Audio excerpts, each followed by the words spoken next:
গেল ডিসেম্বর মাসে দেশে রেমিটেন্স এসেছে 263,90,00,000 মার্কিন ডলার, যা দেশের ইতিহাসে সর্বোচ্চ। এর আগে 2020 সালের জুলাই মাসে সর্বোচ্চ 259,82,00,000 ডলারের রেমিটেন্স এসেছে। বাংলাদেশ ব্যাংকের হালনাগাদ প্রতিবেদন থেকে এই তথ্য জানা গেছে। বিস্তারিত রুমানা আক্তারের প্রতিবেদনে।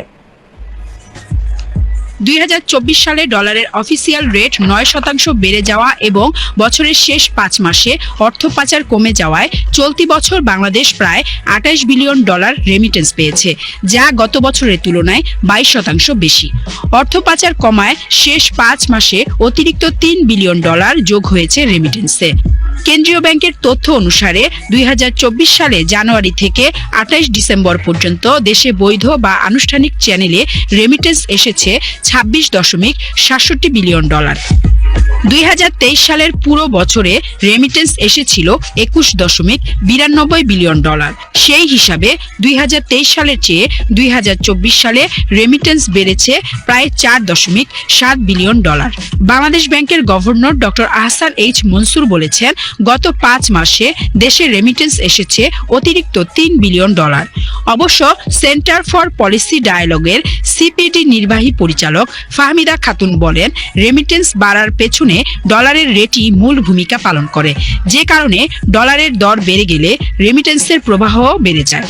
এর বাইরে আগস্টে অন্তর্বর্তী সরকার দায়িত্ব নেওয়ার পর হুন্ডির চাহিদাও কিছুটা কমে এসেছে, তবে এটা সাময়িক। বিভিন্ন আন্তর্জাতিক চক্র জড়িত থাকায় দীর্ঘমেয়াদে হুন্ডির চাহিদা কমানো কঠিন বলে মন্তব্য করেন এই অর্থনীতিবিদ।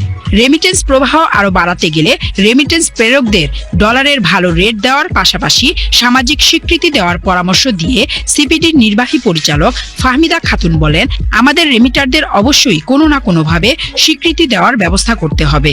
যেসব প্রবাসী ভাই বোনেরা দেশে ফেরেন তাদেরকে স্বল্প দূরত্বে বা বাস টার্মিনাল পর্যন্ত যাতায়াতের ব্যবস্থা করা সহ অনেক পদক্ষেপই নেওয়া যেতে পারে। এই স্বীকৃতির ব্যবস্থা করা গেলে তারা ফরমাল চ্যানেলে আরো বেশি রেমিটেন্স পাঠাতে উৎসাহিত হবেন। 2024 সালের রেমিটেন্স প্রবাহ কেমন ছিল তা বুঝতে শুধু একটি তথ্যের দিকে চোখ রাখলেই চলে। গত বছর যেখানে মাত্র 2 মাস মাসিক রেমিটেন্স প্রবাহ 2 বিলিয়ন ডলার পার করেছিল, সেখানে চলতি বছর জুলাই মাস বাদে বাকি 11 মাসই 2 বিলিয়ন ডলারের বেশি রেমিটেন্স পেয়েছে বাংলাদেশ।